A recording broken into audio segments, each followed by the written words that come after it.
Sejam muito bem-vindos a mais um Outliers Expo XP 2023. Essa série que está sendo gravada aqui diretamente do maior festival de investimentos do mundo, que tem como característica principal a democratização do conhecimento. E um dos objetivos do Outliers é esse, é te aproximar dos maiores gestores de recursos do Brasil e do mundo. E aqui ao meu lado eu tenho o Guilherme Anversa, que é sócio e gestor dos fundos da XP Advisory. Guilherme, seja muito bem-vindo. Muito obrigado. No episódio de hoje, temos uma gestora nova aqui no Outliers, ela nunca apareceu por aqui. Na verdade, é uma gestora que tem um perfil até mais low profile durante toda essa trajetória e agora ela está cada vez mais sendo conhecida pelos investidores em geral. E um detalhe importante, pessoal, é que ela tem uma história muito bacana, porque é uma gestora fundada por 3 mulheres. E ao meu lado eu tenho aqui a sócia, fundadora e gestora da Athena Capital, Lígia Pochar. Seja muito bem-vinda ao nosso Outliers. Obrigada pelo convite, é uma honra estar aqui com vocês hoje. Espero que a gente tenha um bate-papo muito bacana. Lígia, eu queria começar pedindo para você contar um pouquinho dessa história da fundação da Athena, como é que você chegou até aqui, como é que você chegou até a gestão da Athena e o que é a Athena hoje, quais são as perspectivas daqui para frente. Bom, para começar a falar um pouco da minha história, eu sou engenheira. Inicialmente, não tinha pretensão de entrar para o mercado financeiro. Comecei na engenharia, fiz poli aqui em São Paulo. E eu tive a oportunidade, no meio da minha trajetória, dentro da faculdade ainda, de passar um período na Alemanha. E foi lá que eu tive meu primeiro contato com o mercado financeiro. Eu tive uma oportunidade de trabalho na Alemanha e nessa busca, quando você faz engenharia, pelo menos para mim, não era claro que eu ia trabalhar. E quando eu fui para a Alemanha e eu tive a oportunidade de trabalhar num banco de investimento, eu não entendi muito bem o que eu tinha feito, para falar a verdade, mas eu voltei para o Brasil falando, é isso que eu quero fazer.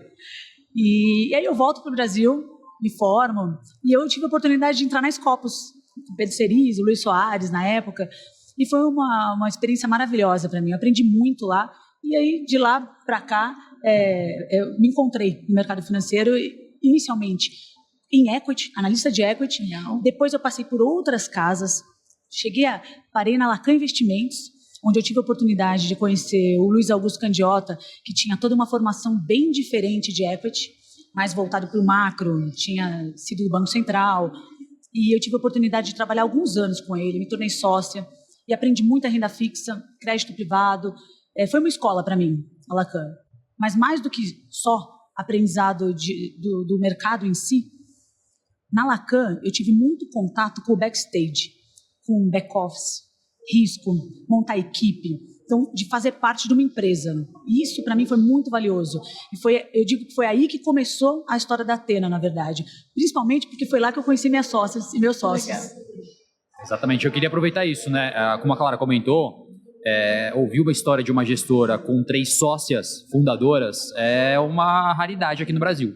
Não é a média do mercado das assets. Não. Como é que foi esse encontro das 3 sócias, né? Quem são as 3 sócias principais e como é que foi essa decisão das 3 juntas ali? Poxa, vamos empreender, vamos entrar nesse mercado onde é a exceção, não é a regra, você montar uma asset com 3 sócias. Como é que foi essa tomada de decisão de vocês? E o que foram os desafios, né, Gui? Olhando para todo esse desafio estrutural que temos em relação à equidade de gênero, o que foram os desafios na hora de decidir fundar uma gestora 3 mulheres? Nós estávamos trabalhando juntas já Na Lacan. Na Lacan, nessa outra gestora. E trabalhar, no final do dia, é isso, é você conviver com pessoas muito tempo juntas. Então, eu já fazia gestão. Em 2009, eu me tornei gestora dentro da Lacan Investimentos. E dali para virar uma amizade, uma confiança muito grande com as minhas sócias, foi o dia a dia. E mais do que compartilhar visões comuns do processo de gestão, a gente começou a perceber ao longo dos anos que a gente compartilhava visões parecidas de vida. Porque tocar uma empresa, montar uma empresa, na verdade, é muito mais do que fazer o core, do que ela se propõe. Quando a gente decidiu montar a Athena, aliás, nem tinha nome ainda, vamos fazer nossa gestora. Quando começou a surgir a ideia, a gente começou a perceber que o que mais fez a gente querer não foi só a gestão, o estilo nosso próprio de gerir ativos, mas também como que a gente ia querer incentivar as pessoas, como que a gente ia querer atrair o time, que empresa que a gente quer construir, diversidade. Para a gente era importante, gente, naquela época não existia ESG, a gente vai fazendo, não existia nem a palavra empreender muito colocada como é hoje, então a gente nem sabia que a gente estava querendo empreender, mas a gente compartilhava de visões, filosofia de vida, de como tocar uma empresa muito similar. Então, dali para vamos montar nós três, essa parte foi a parte mais fácil, na verdade, porque a gente era muito parecido em vários aspectos, de valores. E, claro, por volta de 2012, a Athena nasceu em 2013, mas em 2012 a ideia começou a ganhar corpo. E a Débora, minha sócia, que eu brinco que ela é a sócia corajosa. Eu sou a sócia, ok, depois que eu incorporo, cada uma tem sua história de vida, mas ela, das nossas sócias, ela é corajosa. E ela me incentivou. Ela, vamos montar a nossa gestora, a gente está preparado. E eu, claro, fui fazer a minha lição de casa. Eu sou a que estuda a fundo, vamos fazer o business plan, e vai no Excel, e vai conversar com todo mundo possível do mercado para contar a minha ideia. Daria certo, não daria, fazer bem análise de risco, que é bem o meu estilo. Hoje eu sei que é o meu estilo, naquela época eu não sabia. E aí eu fui. E um dos grandes desafios foi que eu tive, por incrível que pareça, e aí já entrando nessa linha dos desafios de montar uma gestora, era um mentor, uma pessoa muito importante para mim, que não vem ao caso aqui citar nomes, mas foi muito desafiador porque eu conversei com muita gente de mercado antes de decidir montar a Asset. E essa pessoa, parei, estou com esse projeto, o que você acha? Teria esses produtos? E foi muito desafiador, isso foi em 2012. Mas é muita concorrência, e me ajudando, me dando conselhos bons, que ele acreditava ser o correto. Mas você não acha que é muita concorrência? Mas você vai montar uma gestora? E eu saí de lá, ele falou, você vai concorrer com o gestor XYZ, que todos vocês conhecem, imagina, 10 anos atrás. Então, eu acho que é perigoso, essa sua ideia é perigosa. E eu voltei para a Débora, minha sócia, Debs, esquece, não vai dar certo. A gente vai ter uma concorrência muito grande. Eu voltei com aquilo e demorou um ano para eu, de novo, voltar a ideia e ela acontecer. Por isso que a gente montou em 2013. Hoje eu olho e falo, eu agradeço, porque de fato naquela época eu não estava preparada, mas quando a gente toma a decisão, em 2013, de montar de fato a gestora, eu falei, quer saber, eu não vou perguntar para ninguém. Vamos lá, vamos fazer. E aí que vem um pouco da nossa história do low profile. Vamos fazer o que a gente acredita, sem perguntar, e não com arrogância. Eu não quero me desviar do que eu acredito. E eu vou, agora eu vou. Quando eu me senti preparada, a gente montou a Asset. E aí foi. Falei, vamos fazer escondida. Eu quase me senti criminosa montando uma empresa.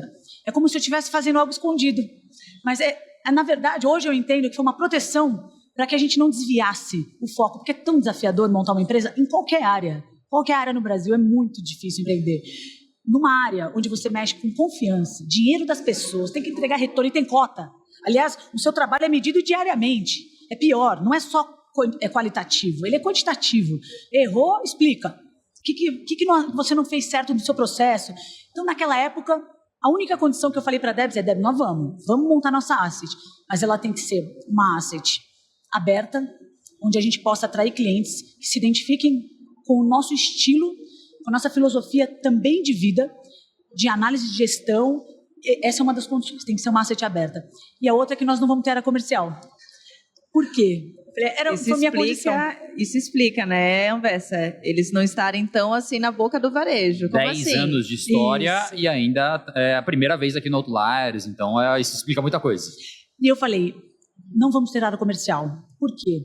Falei, porque se a gente tinha um pouco de seed money que a gente contou, obviamente, para alguns prospects do nosso projeto, alguns aceitaram. Não, eu já tinha um histórico, eu já tinha, claro, um business plan montado, a gente apresentou, e a gente tinha conseguido um bom seed money, e vamos lembrar, gente, que naquela época não tinha plataforma. Não era como é hoje, que você tem a possibilidade de contar a sua história para a plataforma e fazer ter uma captação, um seed money até das plataformas. Naquela época era outro jogo. Você tinha que ter conexão, você tinha que ter contato, você tinha que ter credibilidade já no mercado para atrair cliente, o seed money. E a gente conseguiu mais de 100 milhões de seed money, dividido em alguns poucos cotistas. Mas aí eu chamei a nossa sócia e falei, o negócio é o seguinte, se a gente tiver área comercial e focar no crescimento, de alguma maneira, assim como eu não quero me desvirtuar com opiniões, com as nossas estratégias, eu também não quero me desvirtuar com o crescimento. O nosso comercial, a nossa maior propaganda vai ser o retorno, vai ser o resultado do nosso trabalho. Com o resultado, a gente vai apresentando o resultado e a gente vai conseguindo mais clientes. E, para minha surpresa, a Débora não só topou, como falou, é isso, comprou essa ideia, a Fernanda, a mesma coisa. E aí a gente começou, sem área comercial, com esse seed money inicial e sem que ninguém soubesse do nosso projeto, principalmente. E o que é interessante é que nesse cenário competitivo há 10 anos atrás, a gente está falando de mais ou menos 300 assets que existiam no Brasil na época. Quando a gente joga esse filme para 10 anos depois, a gente está falando de mais de 900 assets, né? Então a competição aumentou e aumentou muito. Tem uma coisa que você falou muito no início da tua apresentação, que foi valores, filosofia. Conta um pouco do que está por trás aqui, o que está por baixo aqui dessa estrutura que uniu vocês. Para mim, o grande valor que eu aprendi ao longo do tempo é você não focar não só no crescimento, mas também no retorno. Eu vou explicar. Uma gestora falando que não foca no retorno parece contraditório. Isso eu fui descobrindo. Nada foi desenhado, gente. Nada foi assim. Qual é a estratégia da Athena? Vai ser uma asset que vai focar em controle de risco. Nada. Era o meu estilo. Eu fui me descobrindo como gestora. Eu já era gestora, mas quando você monta uma asset, é o seu nome, é diferente. Você tem uma responsabilidade muito maior. E não vamos ter área comercial, foi o primeiro aspecto. E o segundo foi... Tinha um terceiro ponto que eu falei para a Débora. Tem só um pequeno problema, Débora, a gente não pode errar também. E esse a gente não pode errar... Não pode errar. Essa palavra me marcou, essa frase me marcou. Quando eu visitei a Athena pela primeira vez, quando a Lígia falou não pode errar, eu falei, mas como assim? Que história é essa, Lígia? Como assim não pode errar? Hoje, esse conceito, na minha cabeça, está muito mais desenvolvido. O não pode errar naquela época era, se a gente errar, e a gente não tem área comercial, e a gente não tem um banqueiro, um homem com credibilidade, com uma carreira já bem sucedida, como é que a gente vai atrair novos clientes? Então, a gente não podia errar. Então, eu virei uma obsessão por controle de risco. Mas era uma obsessão, não era uma venda. A gente não tinha área comercial, não ficava vendendo nada. Era o dia a dia, era uma obsessão de processo, que eu comecei lá atrás a criar. Então, para vocês terem uma ideia, quando a Athena surgiu, tem toda aquela história da Ambima, mas a CVM saiu muito rápido. Mas a Ambima demorou, porque você precisa passar por todo um processo de fiscalização e montar a infraestrutura da asset. Eu fiquei responsável pela parte, vamos montar a parte de back-office e risco, porque não tinha gestão ainda, não tinha dinheiro para gerir. A Débora ficou com toda a parte da tecnologia, e ela faz super bem, ela ama a tecnologia, e super dedicada. Para vocês terem uma noção, a gente nasceu em nuvem, em 2013, era uma coisa, naquela época não era comum, servidor duplo, enfim. E eu pensei, eu não vou contratar back-office nos primeiros 5 meses, por quê? Que eu vou montar todas as planilhas de back-office e risco, eu vou aprender, vou fazer manual, e aí quando eu contratar, eu vou ensinar. É claro, com toda a humildade, eu também tenho a aprender, mas eu queria ter controle dos processos. O que é o back-office? Isso aí foi uma grande escola anterior para mim, porque eu já tive muito contato com o back, então eu já sabia como que funcionava, como que as áreas dentro de uma gestora, elas se interligam. Isso foi muito valioso quando a gente foi montar a Athena. Aí eu criei as planilhas de risco, eu fazia carteira virtual, e vamos rodar para ver se elas estão... antes de TPL, a gente não tinha dinheiro, mas já tinha... A asset já estaria rodando. Quando a gente teve a fiscalização da Ambima, uma coisa que chamou a atenção, que foi interessante, que no dia da fiscalização em loco, ela comentou que nunca tinha visto uma asset tão bem estruturada, em qualquer aspecto que você possa imaginar. Eu tinha manual para tudo. E era de verdade. A gente estava ali desenhando, nós 3, todo dia, trabalhando, e foi isso. Então, a minha obsessão por risco começa por eu achar que a gente não podia errar jamais. Mas hoje, eu tenho um conceito diferente. Hoje, para mim, gestão não é não errar, é pelo contrário. É errar saber que você erra todo dia. Mas o que você faz com o erro importa demais. Mais do que acertar. É como que você incorpora. Primeiro, identificar os erros, que não é fácil. É muito fácil você falar o erro do outro. O erro foi da empresa que errou. Mas qual é a parte que te cabe?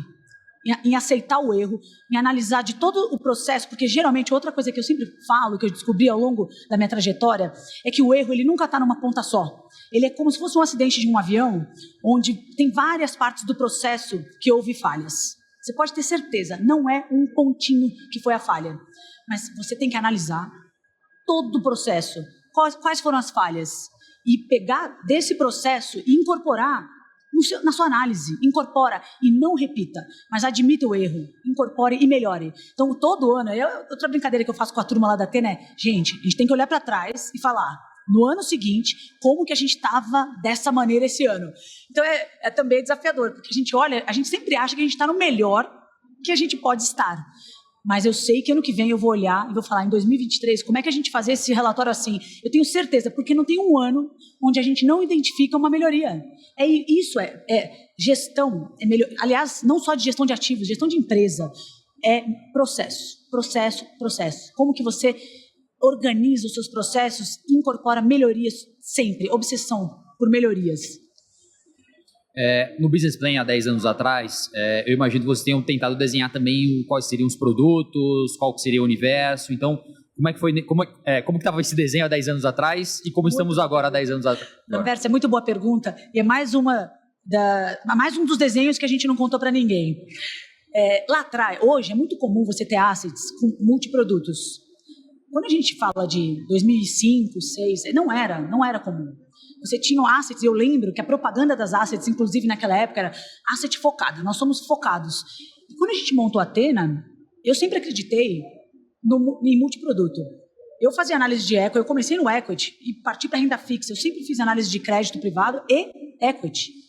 Quando a gente monta a Athena, que produtos que nós vamos ter? Nós vamos ter um fundo de ações e um fundo de crédito privado na data 1.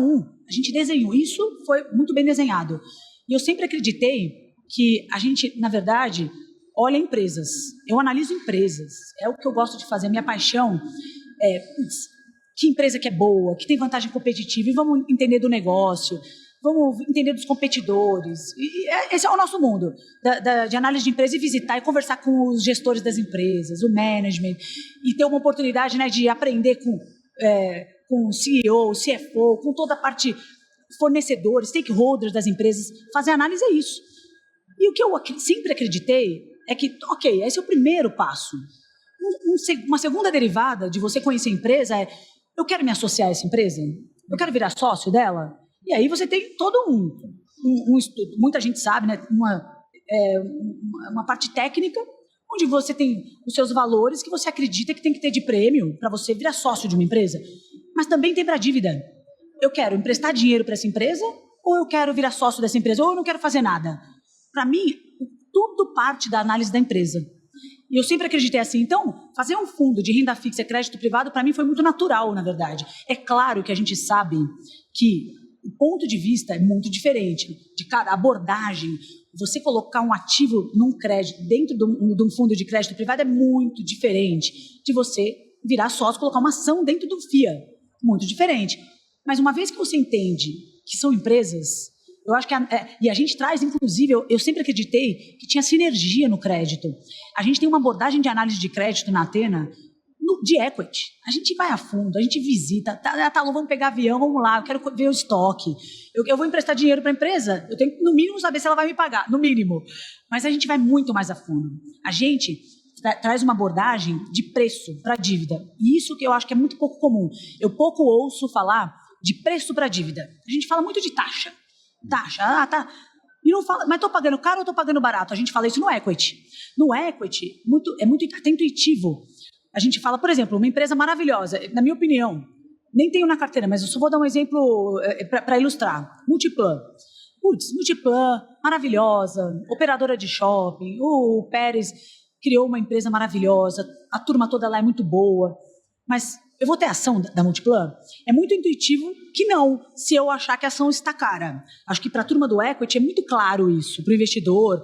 Bom, eu acho que vale 100. Se na tela ela tiver 90, o upside é tão pequeno, não, eu quero comprar uma empresa que vale 100 a 50. No equity eu acho que todo mundo concorda. E na dívida? Na dívida eu não vejo esse assunto. Essa dívida está cara. Mas eu adoro a empresa, mas essa dívida está cara, está barata. Essa abordagem é que a gente tem na Athena. Para mim é o seguinte, eu amo o Multiplan. Agora, eu quero emprestar dinheiro para ela? Não necessariamente. Por quê? Porque o crédito não é só analisar risco de crédito. Você está comprando no preço certo o crédito? Tudo bem, eu acredito que o Multiplan vai me pagar, mas não necessariamente eu quero emprestar dinheiro para ela. No equity, todo mundo entende. Eu gosto da Multiplan, gosto, mas eu não vou ter ação dela porque eu acho, cara, a dívida é a mesma coisa. Mas no crédito, como falta papel, como tem toda uma questão de menos escalabilidade do que no equity, eu acredito que seja mais desafiador. E por conta disso, pagou? Acho que vai pagar? Vem. Mas a gente não tem essa abordagem na Athena. Para mim, é preço. Preço importa no equity e no crédito. Mas voltando à sua pergunta, a gente já nasce, naquela época, com 2 produtos. um de crédito e um de equity. Então, assim, a gente tem quase 10 anos de cota nesses dois fundos. A gente passou por muita turbulência, tanto no crédito quanto no equity. E aí, ao longo dos anos, eu comecei a entender que o nosso processo, de alguma maneira, estava dando certo. A gente estava no caminho certo, porque eu sempre acho também que se a gente um dia achar que a gente faz tudo certo, pronto, é o começo do fim. Não podemos. Aquela visão do humildade, onde a gente está errando. Mas a gente passou, no nosso fundo de crédito, o primeiro, que é liquidez diária, Joesley Day, impeachment da Dilma. A gente passou por o Brasil perdendo o selo de investment grade. As NTs e NBs explodiram.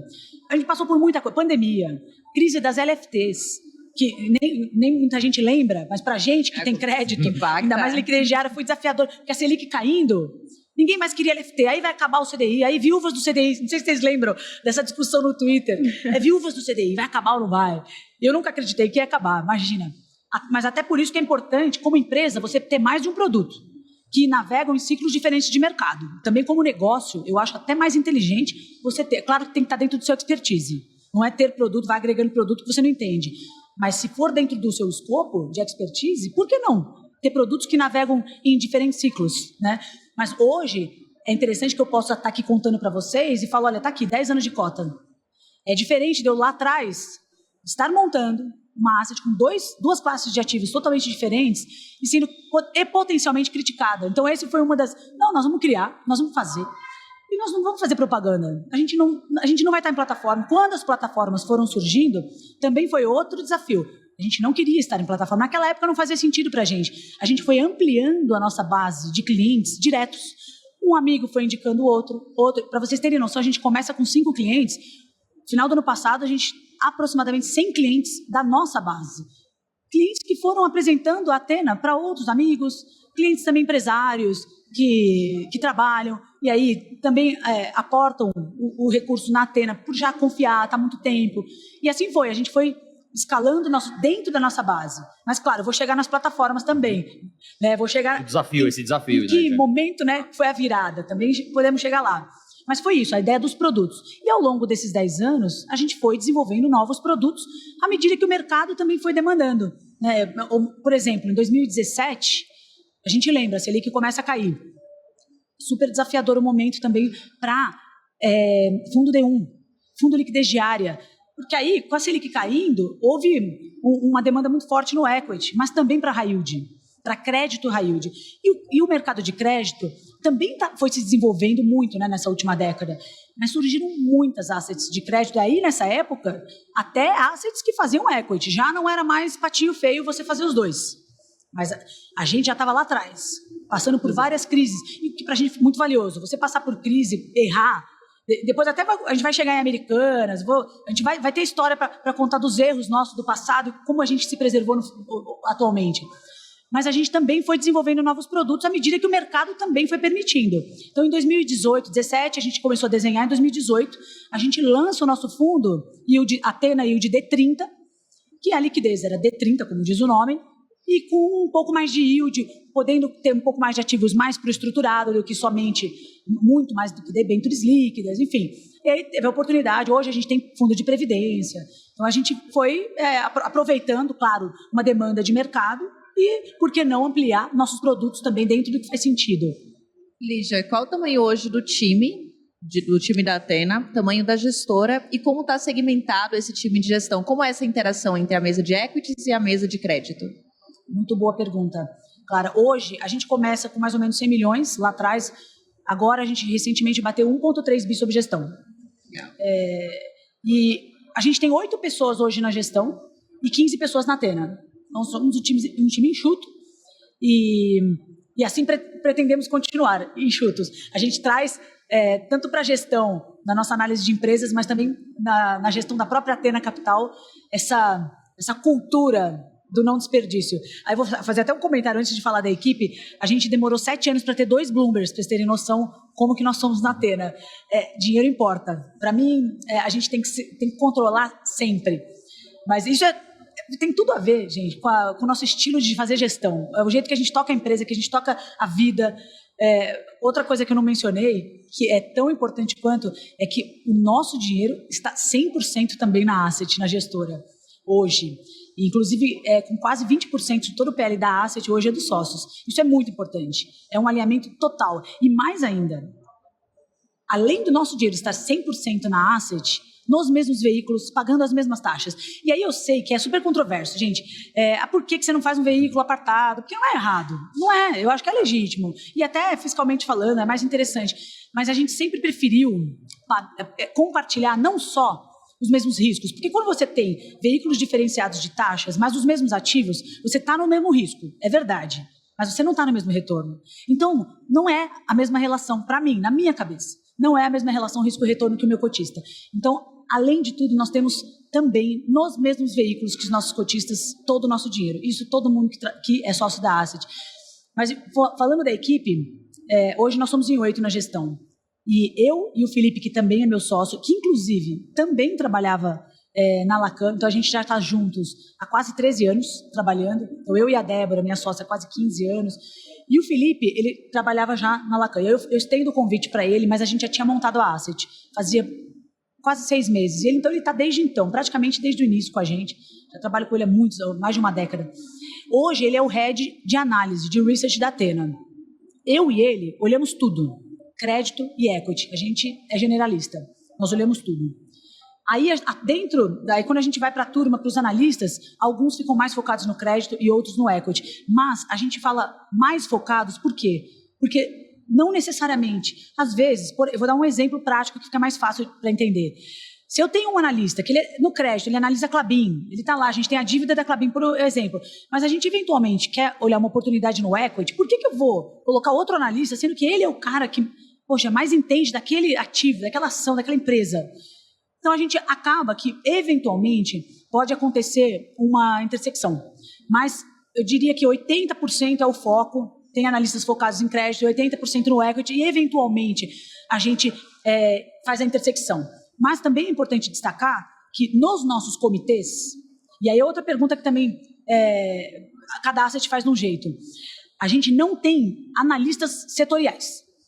Eu só olho papel e celulose. Eu só olho bancos. Não, a gente não faz isso. Outro ponto de controvérsia, né, de discussão polêmica. Mas que, na verdade, gente, o que eu aprendi ao longo da minha carreira é que não existe certo e errado. Existe o que você acredita e vai lá e faz. Por favor, né? Trabalha direito, faça o que você acredita. Vocês possuem um universo de cobertura? Como é que funciona? Então, a gente não setoriza. Mas e aí a experiência está ao nosso favor, né? O tempo vai passando e a gente já conhece muita empresa. Então, a gente já tem analistas, cada um com as suas empresas, mas voltando à setorização ainda, eu gosto, mais do que não setorizamos, eu gosto do debate onde um analista analisa a Klabin, eu vou dar um exemplo genérico, tá? E o outro Suzano. Por quê? Porque o debate, ele fica muito mais divertido, no mínimo mais divertido, mas ele fica mais produtivo. Porque você tem um especialista, na minha cabeça, não é comitê, é aula.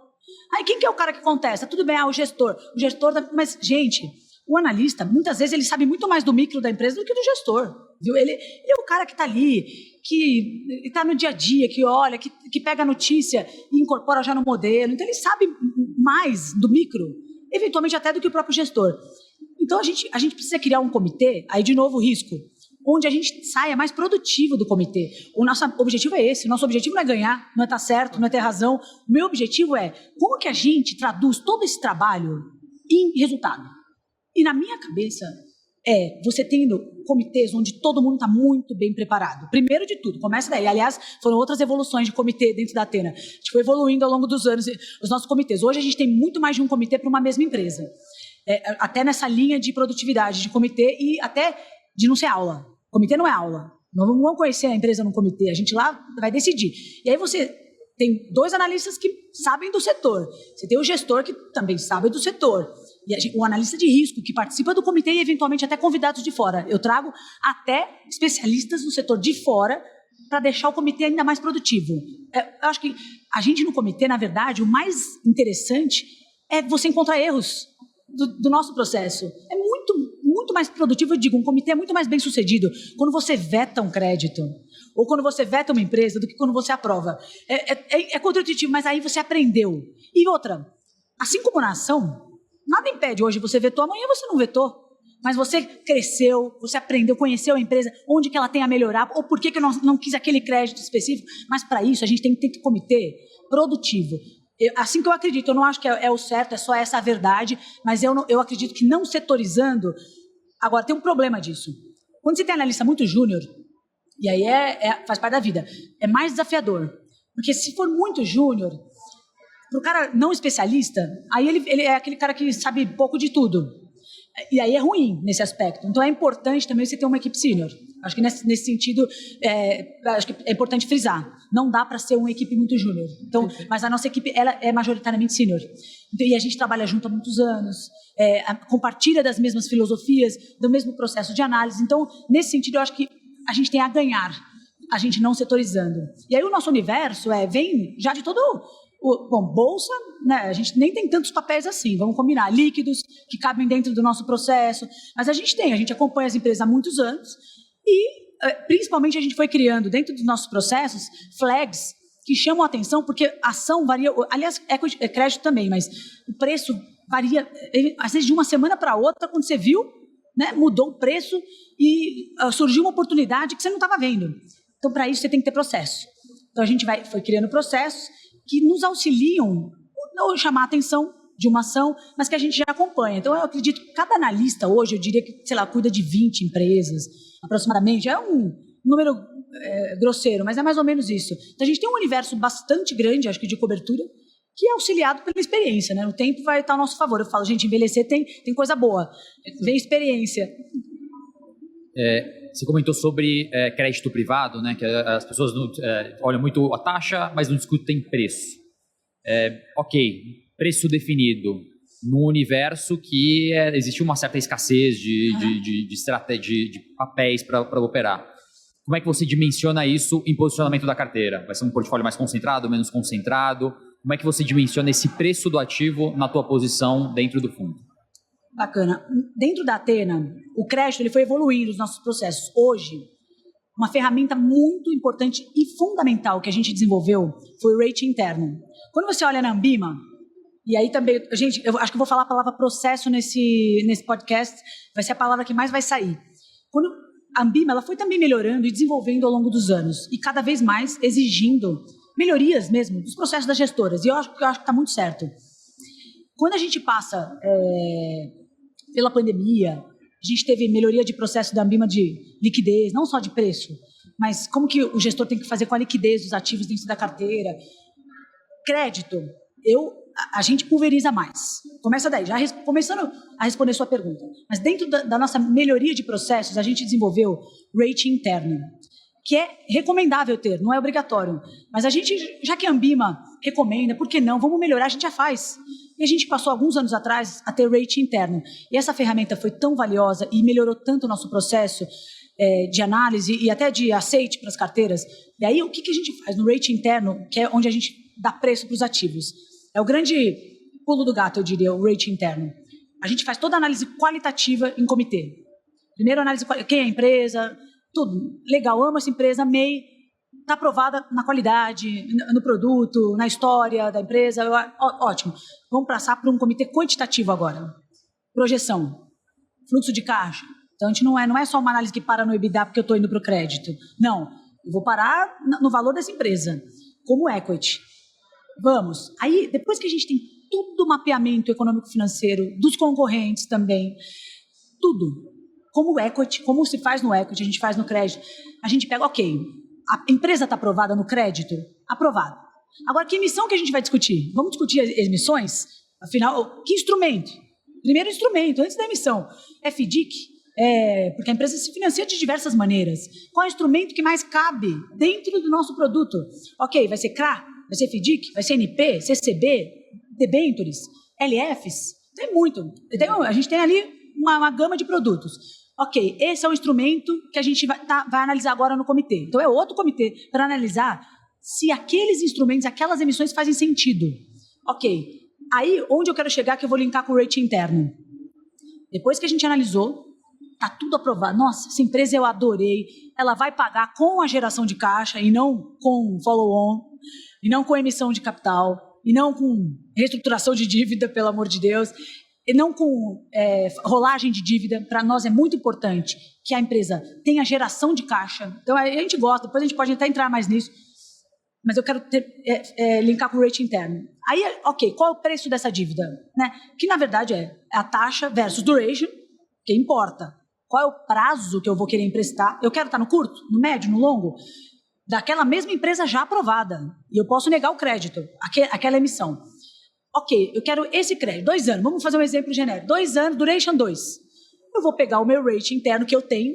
Então, a gente desenvolveu, e é interno, e aí isso é muito valioso, porque são notas que nós atribuímos, tanto qualitativo quanto quantitativo, e que já sai uma nota de rating que a Athena desenvolveu. Então, a gente já tem a nota e a gente compara com toda a nossa cobertura, porque a gente faz rating interno para empresas que a gente tem e que não tem, para aquela duration. Então, a gente faz...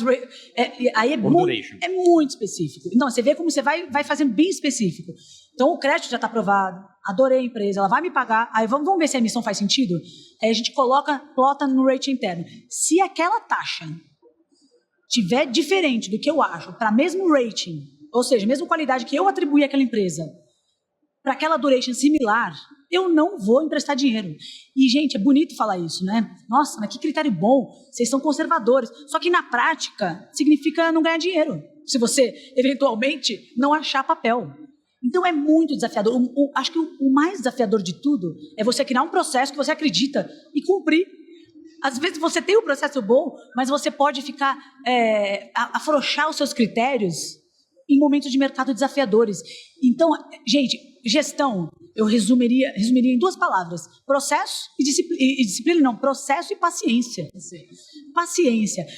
E assim, é você abrir mão. Então, mas a gente conseguiu, com o rating interno, ao longo dos anos que a gente desenvolveu, a gente melhora esse nosso processo de rating, falar, olha, o preço dessa dívida está errado. Está errado. Então, para uma duration 2, empresa dessa qualidade, na nossa visão... E tem mais um detalhe que o rating interno, a gente tira a nota. Se eu conheço um pouco da empresa, vocês podem conhecer, o mercado pode conhecer a empresa. Mas, assim, vou até falar de Suzano de novo. Todo mundo conhece Suzano. Vamos supor que a Athena não conhecesse Suzano. Eu nunca analisei Suzano. Então, eu tenho que ser humilde para tirar nota. Primeiro, ser humilde e admitir que eu não conheço. Primeira coisa, gente, a gente está analisando Suzano faz 6 meses. Pera lá, humildade, nós não conhecemos profundamente.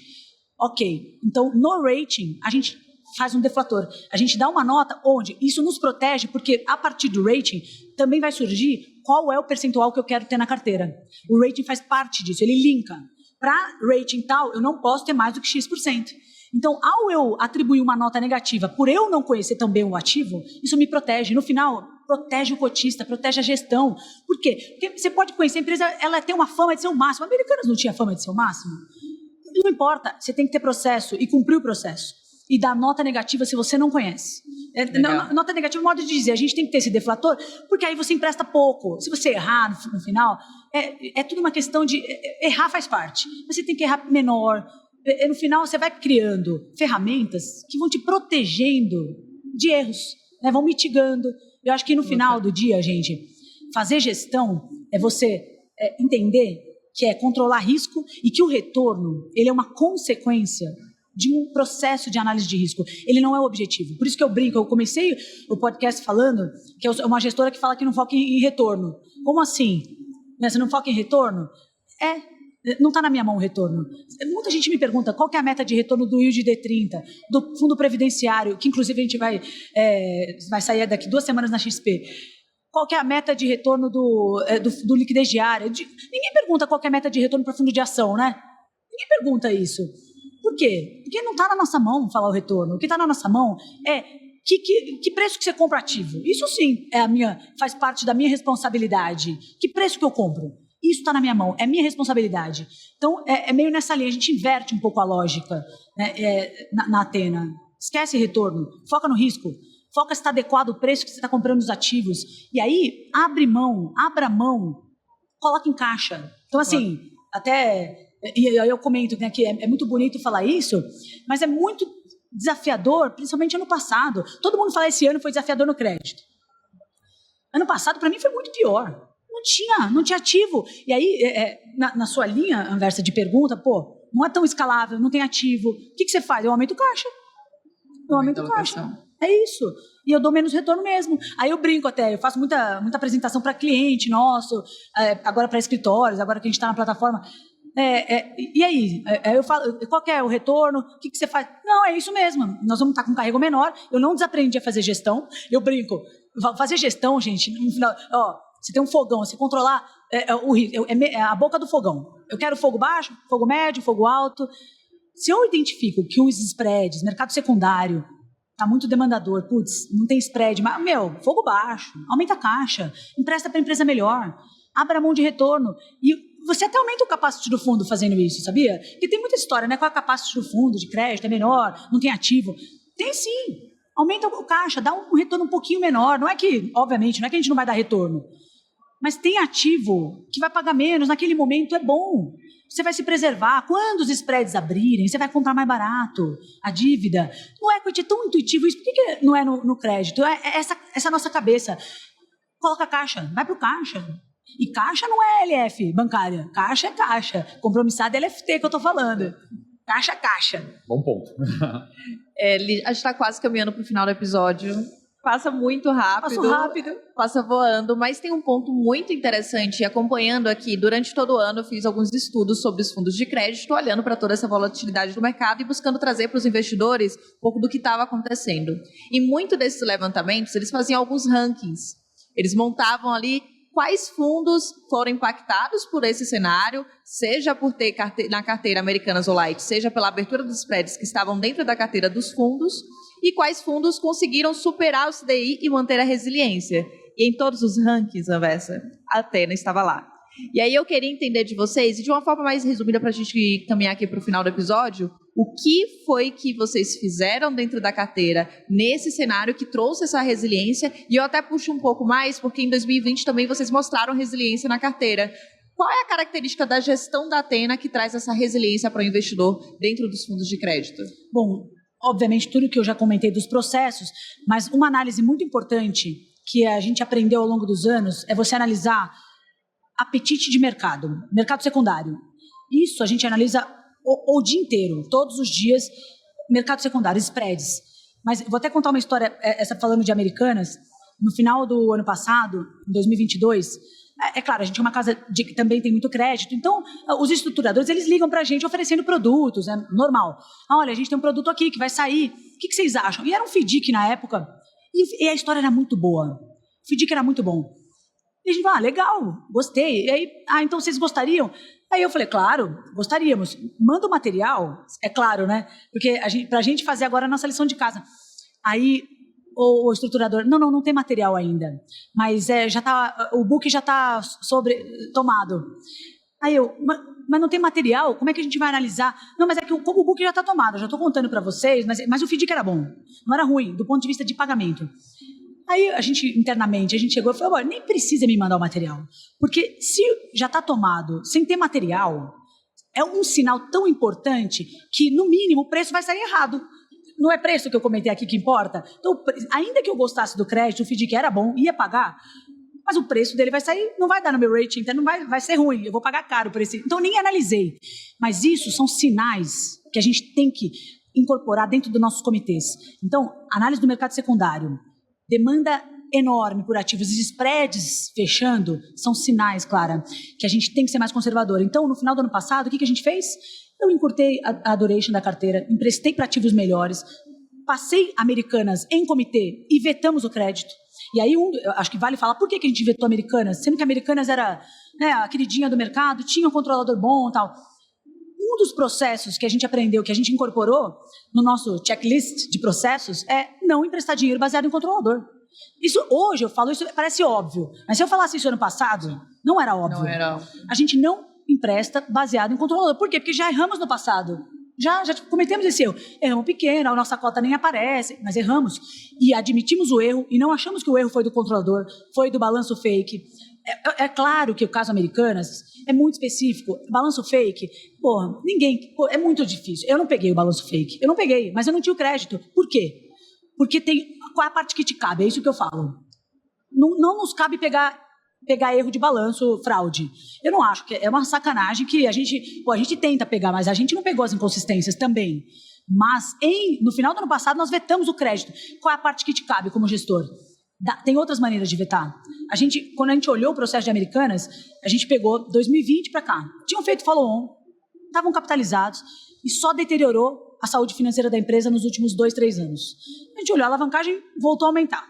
O CAPEX, subindo. Por quê? Pô, empresa de varejo, logística, omnicanalidade, digitalização, só ia pior, juros alto. Só tinha de cenário desfavorável. Aí, como pra gente não importa o controlador, não é que ganha ponto negativo, mas não ganha ponto positivo. Não ganha. Aí, não, esse não... Esquece. Vetamos o crédito. Então, a gente não tinha na carteira. Começa daí. Mas, além de não ter os créditos, e mesmo com o desafio de achar taxa. Então, o nosso carrego, é bonito contar hoje, mas o nosso carrego do último trimestre estava 107 do CDI, para um fundo de 30, que tinha dado nos últimos anos 125, até mais do CDI. E eu cheguei para os meus cotistas e, olha, gente, não está na minha mão dar retorno. Está na minha mão controlar o risco. Eu estou... Está estranho. Mercado secundário, você empresta 1 ano, 10 anos, não tem spread. Empresa de qualidade, sem qualidade, mesma taxa. Para mim, são sinais. Aumentei o caixa das carteiras. Eu cheguei a 50% de caixa no fundo D1. Caixa, LFT.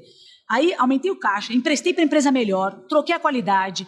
Quando veio Americanas, que a gente não adivinhou, mas a gente tinha vetado o crédito, e não tínhamos light também, porque já tinha vetado o crédito em 2019, os spreads abriram, a gente estava com a duration 1 da carteira. E no D1, no nosso fundo de liquidez diária, a nossa duration era 0,9.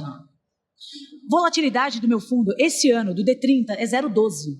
Com a crise que a gente sofreu. Então, assim, eu olho para trás, mas, de novo, humildade. Eu acho que a gente acertou. A gente está no caminho certo. Mas gestão olha para frente, gente. A gente não tinha... Acho que a gente acertou em não ter. Os nossos processos, eles estão cada vez melhores. E eu acho que no final do dia é isso, gente. É você fazer direito, ser turma dedicada, né, trabalhar e ter seus processos, pegar da burocracia, da parte, né, chata, entre aspas, dos processos, fazer com que ele ponha a seu favor. Ele vai te ajudar. Nos processos é que você vai conseguir ter muito sucesso, eu acho. Perfeito. Algum recado final, Vessa? Alguma dúvida final? Uma rapidinha. 10 anos, praticamente 100 cotistas. Por que agora o varejão? Por que agora as plataformas? Excelente. Foi ótima essa pergunta. Excelente. Na verdade, a gente decidiu entrar para as plataformas em 2020, janeiro. Aquela história de todo ano você revisita as estratégias, né? Os sócios sentam, e aí, próximo ano. Aí chegou o final de 19, e agora? A gente já tinha muitos cotistas, e a gente bateu um bi na pandemia. Contra-intuitivo também. Aí, a gente, e agora? Vamos para as plataformas? O que a gente vai querer? Vamos ampliar? Agora sim, a gente já tinha 7 anos de história, naquela época, hein? Não, agora são 10. Mas, vamos para as plataformas? Estamos preparados? Agora eu quero. Eu falei, não, agora acho que a gente... Poxa, a gente tem uma história, a gente tem cota, a gente tem produto, a gente tem uma equipe que gosta, a gente tem cultura. Por que não? Agora topar mais esse desafio. E, na verdade, eu encaro entrar para a plataforma como ampliar o canal de distribuição. Mas não é mudar o que a gente já faz. Na verdade, é fazer o que a gente já faz, tendo mais aprendizado. Porque é um novo aprendizado, é um perfil diferente de cotista. O meu cotista, quando você tem mais proximidade, às vezes você tem mais resiliência, mais estabilidade. Mas agora, a gente já está com 15% da nossa base de plataforma. E está sendo super legal, na verdade. Foi um mundo novo, visitar escritório, quem é a Atena. Então, essa parte, eu achei que... Eu não queria antes. Eu gostava de ser low profile. Eu sempre gostei, na verdade. Nunca gostei de aparecer. Eu queria mais, cota, vamos aqui, vamos melhorar a gente, vamos crescer do nosso jeito. Mas agora que a gente está nesse outro lado, está sendo muito legal participar da Expert. Está sendo muito interessante para a gente e a gente aprende. Aí, como é que é o controle de liquidez? Pô, a gente tem que ser mais ainda criterioso, porque você vai ter um perfil mais volátil e vamos... Estamos aí nesse desafio de novos perfis diferentes, mas eu acho que até melhora como produto, qualidade do produto. Você tem um perfil diversificado de cotistas. Só tem o private. Será que é o melhor mesmo? Agora, eu quero também family offices, eu quero fundo de pensão, eu quero plataforma. Por que não? Por que não diversificar não só os ativos, mas também a minha base de cotistas? São desafios diferentes, mas eu acho que a gente estava preparado para isso. E aí, só que é recente. Aí veio a pandemia. Não deu para entrar em 2020, pandemia, todo mundo, cada um para, né, aquela coisa, cada um para suas casas. E até que a Atena, a gente até ficou no escritório uma parte. Mas aí, quando deu certo, não, agora vamos participar das diligências. Aí a gente entrou, só que a gente entrou em dezembro do ano passado, gente. É muito recente. Faz 9 meses que a gente está nas plataformas. E eu vou contar uma coisa, a gente está super satisfeito, porque a despeito da indústria de crédito, que a gente sabe, até equity, né? Nos últimos 24 meses, equity sofreu demais. E todo mundo sabe. mas a gente tem captação líquida esse ano. A gente vem captando dia após dia. E eu acho que no final do dia é fruto desse nosso trabalho. O pessoal olha, todo mundo tinha Americanas. Não, pera lá. Nem todo mundo. Então vai lá e olha. Mas não é só Americanas. É como você falou, Clara. E na pandemia? É que eu não estava na plataforma, mas eu tenho cota. Na pandemia também meu fundo não caiu. Opa. Mas e no Joesley Day? Não, também não. E na greve dos caminhoneiros? E na crise das LFTs?